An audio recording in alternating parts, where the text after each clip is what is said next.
Hello viewers, myself is Dr. Neeta and you are watching my channel Learn Literature with Dr. Neeta. So let us begin today's topic.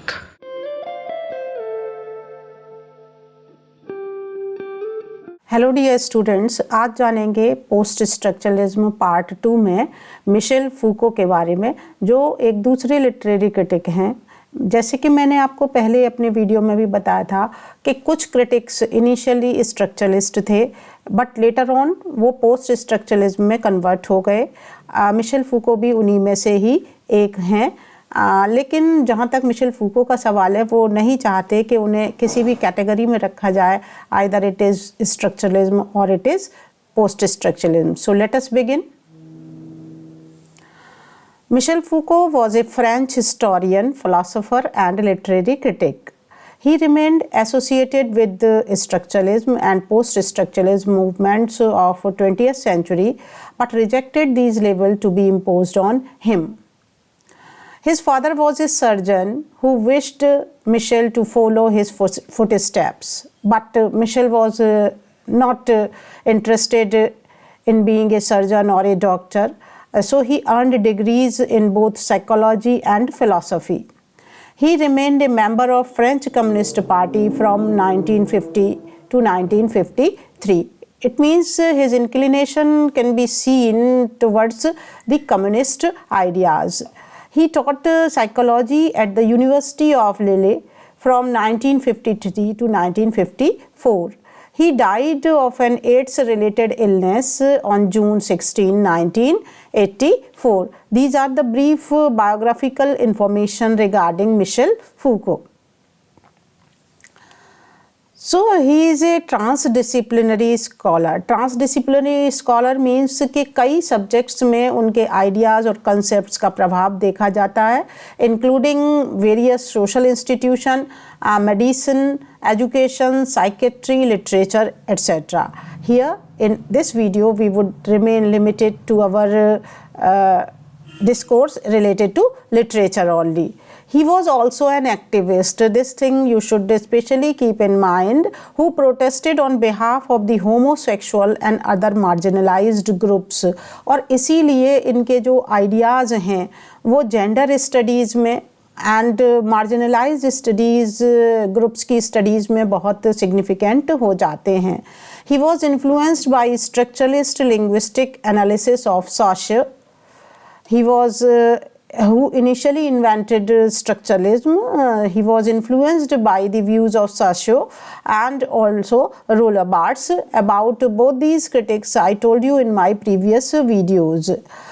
The main ideas, the main concepts given by Michel Foucault are, he talks about discourse, और बोलते हैं वो power knowledge relationship के बारे में, concept of an author के बारे में, episteme के बारे में, and another concept, famous concept of Michel Foucault is panopticon. So these are the things which we would discuss in our video. So these are his famous works: Madness and Civilization, A History of Insanity in the Age of Reason, The Birth of the Clinic, An Archaeology of Medical Perception. It means जैसे उनके father doctor थे, तो भले उन्होंने उस तरीके से MBBS नहीं की, लेकिन फिर भी पेरेंटल नॉलेज के आधार पे और अपने व्यूज़ के आधार पे उन्होंने ये बुक लिखी, the birth of the clinic, an archaeology of medical perception, the order of thing, an archaeology of human sciences. Next one is the archaeology of knowledge. Next, discipline and punish, the birth of the prison. That is also a very significant book by Michel Foucault. The History of Sexuality, in 3 volumes it was published, 1976, 1984. In 1984 2 volumes were published, and History of Sexuality affected much of the debates and discussion on the topic of homosexuality and the gender studies. His famous lecture on literary theory, What is an Author, in 1969 at Collège de France in Paris. The lecture was later published as an essay in 1970, and it is also a significant essay penned by Michel Foucault. Now, power knowledge relationship. This is the thing which he tried to make clear. So before it, you must think about the views given by Saussure, who was a structuralist. Saussure ने कहा था कि we should think merely about the text. Our analysis should be concerned merely with the text. यानी हमारा जो text है हमें सिर्फ उसके बारे में ध्यान रखना है, हमें ऑथर और ऑथर की बैकग्राउंड के बारे में कोई भी ध्यान नहीं रखना। जब भी हम एनालिसिस करने जा रहे हैं, टेक्स्ट इज़ वेरी सिग्निफिकेंट, उसके स्ट्रक्चर्स को देखिए, उसकी एनालिसिस कीजिए, और ऑथर का रोल बहुत इनसिग्निफिकेंट था सोशर की नज़रों में। लेकिन इन्होंने कहा कि नहीं, ऐसा नहीं है, and he talks about power knowledge relationship. So try to understand it. It is generally thought that knowledge is free. सामान्यतः ये माना जाता है कि नॉलेज जो है फ्री है, and it is beyond anybody's control, और इस पर किसी का कंट्रोल नहीं हो सकता. But in reality knowledge is also control. This is the perception given by Foucault कि नॉलेज भी कंट्रोल की जा सकती है. कौन कंट्रोल करता है knowledge? By one that reigns over the country. जो कोई भी कंट्री पे राज्य कर रहा है, चाहे वो राजशाही हो, चाहे वो डेमोक्रेसी हो, तो वो लोग जो है वो नॉलेज को कंट्रोल करते हैं. जो राज्य कर रहे हैं किसी भी इंस्टीट्यूशन पे, या किसी भी डिसिप्लिन पे, या किसी भी कंट्री पे, यानी नॉलेज जो है उनके द्वारा गाइड की जाती है. नाउ द क्वेश्चन अराइजेस कि वो नॉलेज को कैसे गाइड कर सकते हैं. It means that knowledge is not objective, but it is shaped as per the interest and perspectives of those in power. यानी नॉलेज ऑब्जेक्टिव नहीं है, उसे शेप दी जा सकती है according to the interest and perspective of those in power. यानी जो पावरफुल लोग हैं वो नॉलेज को या जो भी नॉलेज के परसेप्शंस हैं, किसी भी चीज़ की नॉलेज के बारे में जो भी परसेप्शंस हैं, उन परसेप्शंस को मोल्ड करने में, उन परसेप्शंस को शेप करने में उन लोगों की बहुत सिग्निफिकेंट भूमिका होती है जो पावर में होते हैं. से फॉर एग्जांपल आप कह सकते हैं कि किसी भी देश में जो सरकार है वो एग्जिस्टिंग नॉलेज को अपने हिसाब से प्रस्तुत करके, उसका वो वाला पार्ट दिखा के पूरी पब्लिक को अपील कर रहा है, या वो जो पावर में लोग हैं वो चाह रहे हैं कि वो नॉलेज के इस पार्ट को देखे, तो वो पावरफुल लोग इस तरीके से मैनिपुलेट करते हैं चीज़ों को कि नॉलेज का वो वाला परसेप्शन पब्लिक को दिखाई देता है जिसे वो दिखाना चाहते हैं. इट मीन्स नॉलेज जो है वो भी कंट्रोल की जा सकती है. किसके द्वारा? उन लोगों के द्वारा जो पावर में हैं. Knowledge has its political dimension. Therefore, Foucault states knowledge is power. Basically, देखिए, राज्य करने के लिए पब्लिक ओपिनियन का होना ज़रूरी है. पब्लिक ओपिनियन फेवर में रहे, इसके लिए पॉलिटिकली उस परसेप्शन को दिखाना ज़रूरी है जिस परसेप्शन से उस पॉलिटिकल पार्टी को या उस राज्य को फ़ायदा हो रहा हो. तो बेसिकली फूको इस बात को कहते हैं कि नॉलेज की भी एक पॉलिटिकल डायमेंशन होती है, और इसीलिए कहा जाता है कि knowledge is power. This is the statement given by Foucault, meaning that one that possesses knowledge has power over the others. इसका मतलब जिसके पास नॉलेज है, जो नॉलेज को कंट्रोल कर रहा है, वो has power over the others. वो दूसरों को कंट्रोल कर लेगा with the help of the power which he is having.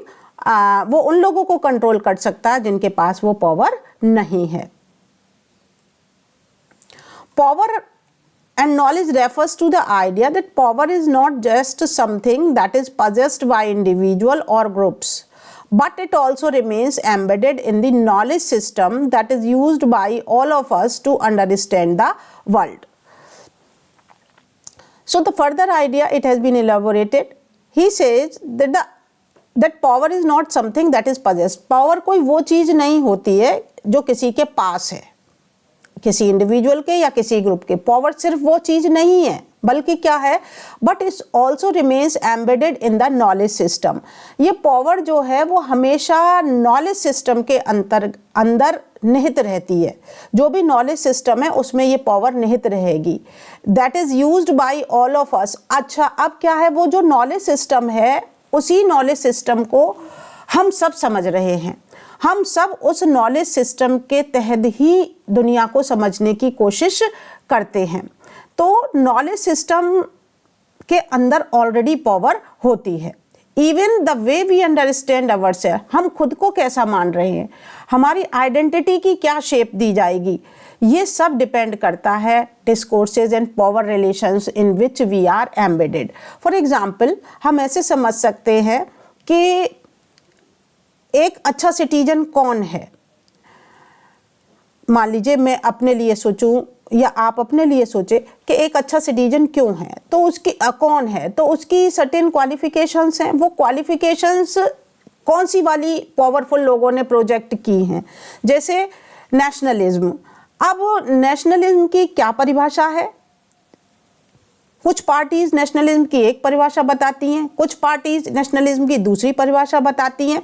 अब ये जो भी नॉलेज सिस्टम उस समय प्रिवेल कर रहा है, उस सिस्टम में कौन सी परिभाषा ज़्यादा अच्छी तरीके से प्रोजेक्ट कर दी गई और उसी के हिसाब से हमने अपने आप को नेशनलिस्ट और नहीं है नेशनलिस्ट तो ये मानना शुरू कर दिया।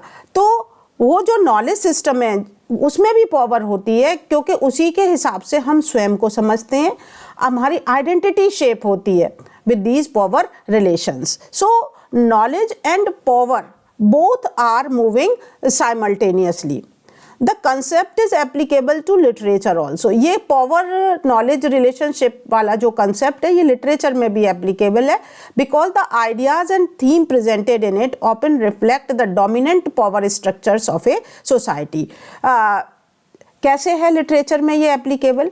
क्योंकि जो लिटरेचर प्रोड्यूस की जाती है उसमें कुछ थीम्स होते हैं, कुछ आइडियाज़ होते हैं which are projected by the author.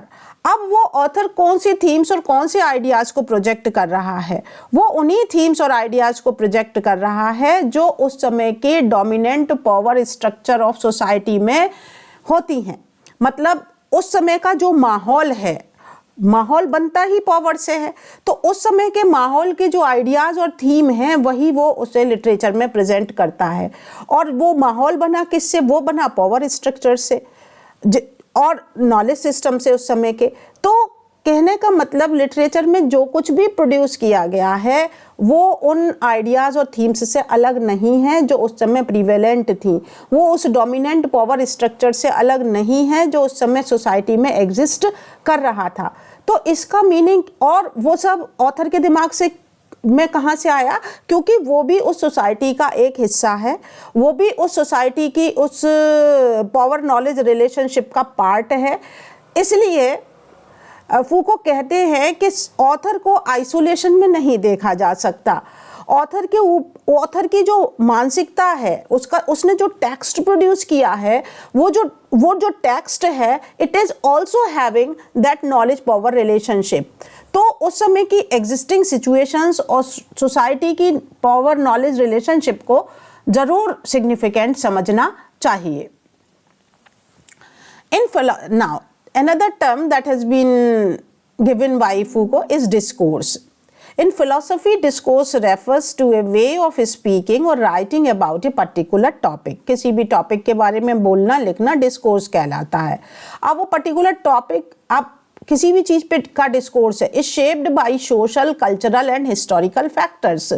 तो मान लीजिए आप किसी भी चीज़ के बारे में बोल रहे हैं, मान लीजिए राष्ट्रवाद के बारे में बोलें या देश प्रेम के बारे में बोलें या जेंडर इक्वलिटी के बारे में बोलें, तो आपके जो विचार हैं, आपका जो डिस्कोर्स है, आपका जो तरीका है बोलने का या लिखने का, वो फूको के हिसाब से आपका अपना ओरिजिनल कुछ भी नहीं है, बल्कि वो जो डिस्कोर्स है वो शेप किया गया है किससे? Existing social, cultural and historical factors से।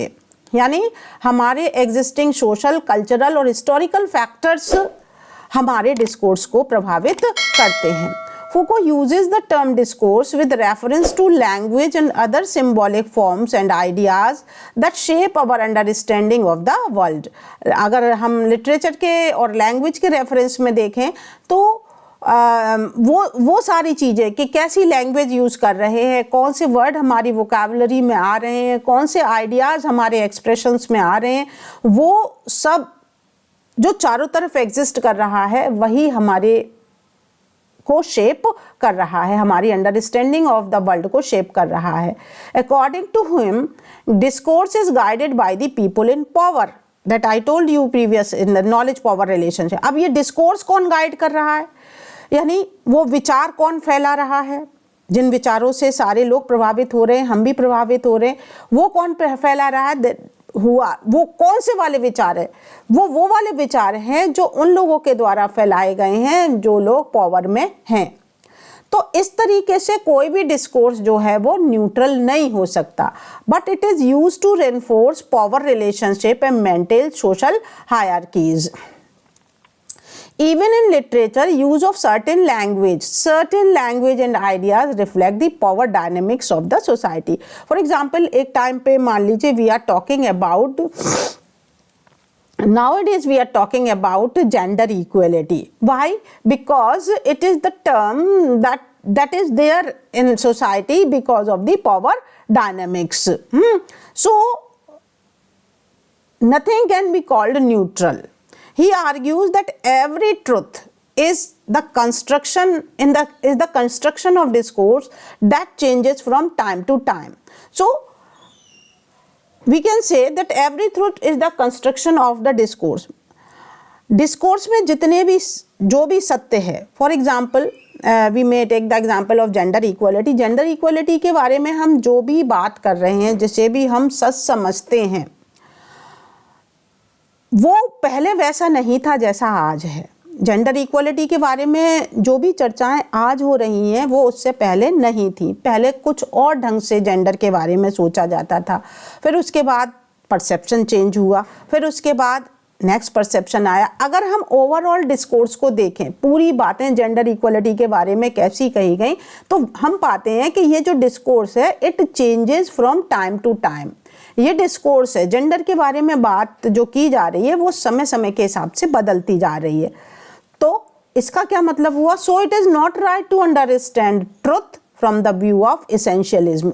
इसेंशियलिज्म देखने और समझने का वो तरीका है जो ये मानता है कि ट्रुथ जो है वो हमेशा, सत्य जो है वो एक सा रहता है.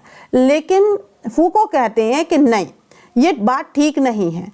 ट्रुथ को आप इसेंशियलिज्म के व्यू से नहीं देख सकते, क्योंकि ट्रुथ भी डिस्कोर्स के साथ साथ चेंज हो रहा है. और डिस्कोर्स किसके साथ चेंज हो रहा है? पावर डायनेमिक्स ऑफ सोसाइटी के साथ साथ चेंज हो रहा है.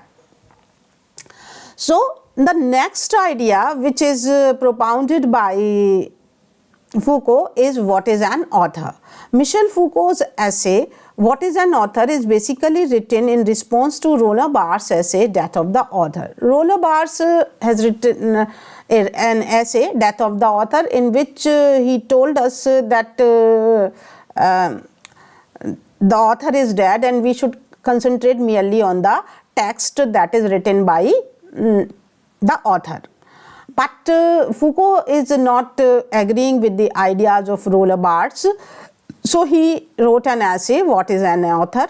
The essay has been divided into two parts. The first part discusses what does it matter who is speaking, and second part is a redefinition of author.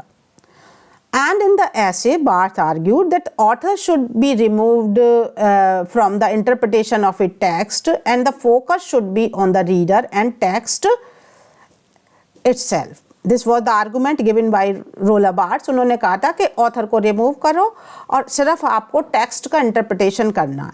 लेकिन Foucault is not agreeing with this structuralist view.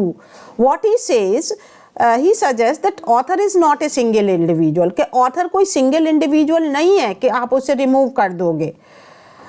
Who creates a work of art through his own talent. वो कोई ऐसा genius नहीं है कि अपने talent से ही कोई वर्क प्रस्तुत कर दे. Rather, he is a socially constructed concept. Author के दिमाग में कंसेप्ट कहाँ से बना? उसने पुरानी बुक्स पढ़ी, उसने पुराने लोगों से बात की, उसने पहले देखा, अब सोचा अब क्या चीज़ें प्रिवेल कर रही, then he constructed a concept. तो इसका मतलब वो आइसोलेशन में कुछ नहीं कर सकता, उसके ऊपर cultural, historical, social factors simultaneously work करते हैं एंड वो उसके बाद उसका कंसेप्ट बनता है। इट मीन्स उसके कंसेप्ट बनने में वो सिर्फ स्वयं ही रिस्पॉन्सिबल नहीं है, बल्कि social, historical and cultural conditions are also responsible for making that concept. So this is how I tried to present that he is an author. He is having a socially constructed concept. A number of influences are there, and they are just constructing a concept in the author, and this concept is projected to the reader. So various historical and cultural and social conditions are making impact on the author. Function of author is to merely control and limit the meaning of the text. And then what is the function of the author? We all are having these historical, social and cultural impact on us, and how author is different from all of us. Author is merely to control and limit the meaning of the text. उसका purpose है कि वो meaning को text के control करके रखे. If a work is attributed to a single author, it could be interpreted in a certain way with a particular set of values and meanings to it. अगर मानिए हम कहें कि सिंगल ऑथर का work है, तो ऐसा नहीं हो सकता कि वो सिर्फ सिंगल ऑथर का वर्क हो और सिंगल सेट ऑफ वैल्यूज और मीनिंग्स से ही गाइडेड हो. Foucault is of the opinion that the focus should be on the ways in which the texts are produced, circulated and consumed. वो कहते फूको कि आप ऑथर पे ध्यान दो ना दो, बट उन चीज़ों पे तो आपको ध्यान देना ही होगा कि टेक्स्ट प्रोड्यूस कैसे हुआ. प्रोड्यूस कैसे हुआ कि मीनिंग कि उन पे वो कौन कौन से फैक्टर्स, कल्चरल, हिस्टोरिकल और सोशल वर्क किए कि ऑथर ने वो कंसेप्ट का निर्माण किया. नेक्स्ट, हाउ दैट टेक्स्ट वो सर्कुलेटेड, वो टेक्स्ट लोगों के बीच में कैसे पहुंचा, वो मैथड्स कौन से थे, वो लोग कैसे थे जिन्होंने उस टेक्स्ट को समझने की कोशिश की. एंड कंज्यूम्ड, और वो टेक्स्ट लोगों ने कैसे कंज्यूम किया. आपको इन सारी चीज़ों के बारे में सोचना चाहिए. और इन सारी चीज़ों को सोचने में ऐसा नहीं है कि आप टेक्स्ट नहीं पढ़, टेक्स्ट तो पढ़ेंगे, बट टेक्स्ट में ऑथर को इतना ज़रूर सोचना है ऑथर के बारे में कि हम वो टेक्स्ट कैसे प्रोड्यूस हुआ, यानी वो सोशल कल्चरल फैक्टर्स क्या थे, how it was circulated to the audience और to the society, and how it was consumed by the people within the broader social and cultural context rather than on the individual author.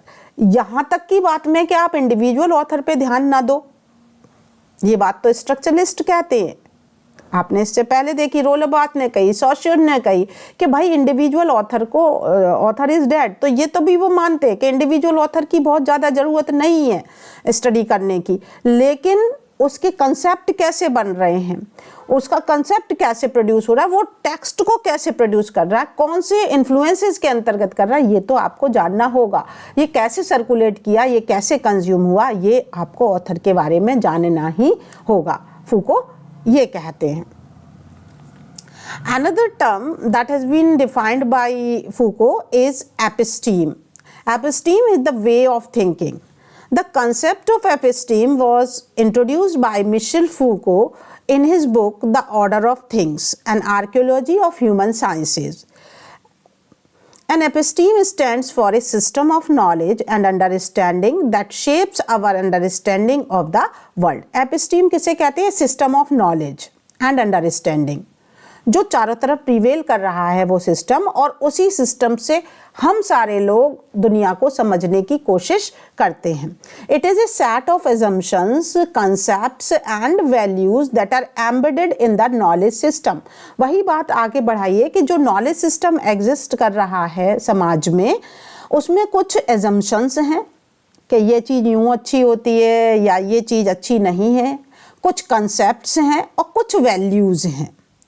Foucault argued that different historical periods are characterized by different epistemes.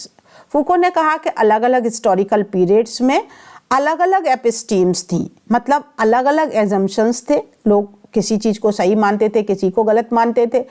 अब अलग अलग concepts थे, अलग अलग values थी, अलग अलग historical periods में। और क्योंकि अलग अलग कंसेप्ट्स और अलग अलग वैल्यूज़ और अलग अलग एजम्पशंस थे, तो उन्हीं ने क्या किया, which shape the way in which knowledge is produced, circulated and consumed within those historical periods। और उसी के हिसाब से वो नॉलेज, उन्हीं कंसेप्ट्स और एजम्पशंस और वैल्यूज़ के हिसाब से वो उस समय के टाइम में प्रिवेल की knowledge. For example, during Renaissance period, episteme of reason and scientific inquiry was dominant। Renaissance period को देखें अगर हम इंग्लिश लिटरेचर में, तो देखते हैं कि reason and scientific inquiry dominant थी। तो उस समय के लिटरेचर में आपको वही सब दिखाई दे रहा है। In Victorian era episteme of morality and social order was influential. तो उस समय के उसमें वही वैल्यूज़, वही एजम्पशंस आपको उसमें दिखाई दे रहे हैं, और उसी के हिसाब से फिर लोग चीज़ों को समझने की कोशिश कर रहे हैं। The epistemes that are dominant in a particular historical period are not necessarily more true or accurate than those existed before and after। हाँ देखिए, एपिस्टीम आपने कहा वो सेट ऑफ वैल्यूज़ और एजम्पशंस, वो सारी चीज़ें पर्टिकुलर हिस्टोरिकल पीरियड में एक चीज़ थी, दूसरे हिस्टोरिकल पीरियड में दूसरी चीज़ आई। लेकिन हम ये कंपैरिजन करके नहीं कह सकते कि उस वाले हिस्टोरिकल पीरियड की ये वाली चीज़ उस वाले दूसरे हिस्टोरिकल पीरियड की इस वाली चीज़ से अच्छी थी या बुरी थी। नहीं, देयर इज़ नो कंपैरिजन। एक पर्टिकुलर हिस्टोरिकल पीरियड था, उसकी एक अपनी एपिस्टीम थी। Rather they are shaped by the values and interest of the people who hold power in that period।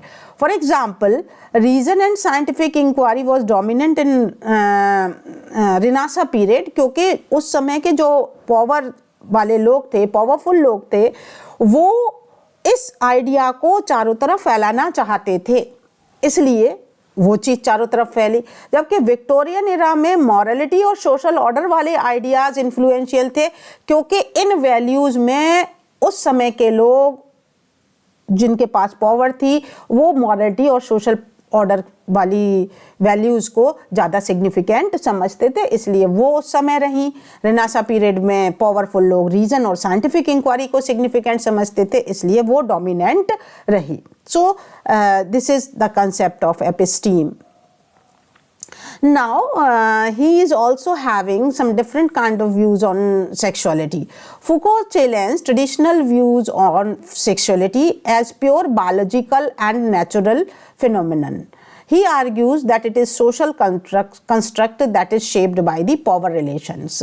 So heterosexuality, sexuality between one male and one female, इनके हिसाब से कहते हैं कि ये ट्रेडिशनल व्यू है सेक्सुअलिटी का, जो प्योरली बायोलॉजिकल और नेचुरल फिनोमेनन है, और कहते हैं कि ये सोशल कंस्ट्रक्ट है जो पावर रिलेशन वाले लोगों ने बना दिया। उनके हिसाब से he was in favour of homosexuality, तो वो हेट्रोसेक्सुअलिटी को कहते हैं कि ये एक सोशल कंस्ट्रक्ट है, और पावर रिलेशंस यानी वो नॉलेज पावर रिलेशंस में पावरफुल लोगों को ये सही लगा, तो उन्होंने कहा कि यही ठीक है कि there would be sexuality between one male and one female. He points out how gender and sexuality have been regulated and controlled throughout history. उन्होंने एग्जाम्पल देके बताया है कि पूरे इतिहास में सेक्सुअलिटी और जेंडर वाली जो चीज़ें हैं वो रेगुलेट और कंट्रोल की गई उन लोगों के द्वारा जिनके पास पावर थी। How it has been used as a means of exerting power over the individuals and groups. He argues that heterosexuality is not a natural और इनएविटेबल कैटेगरी। वो कहते हैं कि नहीं ये कोई नेचुरल चीज़ नहीं है कि आप हेट्रोसेक्सुअलिटी को प्रमोट करो, but rather A social construct. ये तो आपने सोशली बना लिया कि हेट्रोसेक्सुअलिटी ही ठीक है, ये सोशल बात है, ये नेचुरल नहीं है फूको के हिसाब से। दैट इज़ प्रोड्यूस्ड और maintained through various forms of disciplinary power. वही पावरफुल लोगों ने इसे बना दिया है सोशल कंस्ट्रक्ट, और थ्रू आउट हिस्ट्री ऐसा किया जाने लगा, लेकिन ये ठीक नहीं है। So it is used to marginalize and exclude those who do not conform to these norms. और homosexual क्योंकि इस social construct को नहीं मानते, इसीलिए उन्हें marginalize कर दिया जाता है, उन्हें exclude कर दिया जाता है क्योंकि वो इन norms को नहीं मानते। मैंने आपको बताया कि वो होमोसेक्सुअलिटी के आइडियाज़ में बिलीव करते थे, that is why he is defending this concept of homosexuality, and that is why Michel Foucault's work has been highly influential in the development of gender studies, queer theory and cultural studies. So thanks for your patience listening. लगता है कि मुझे आपको चीज़ें समझ में आई होंगी Michel Foucault के बारे में।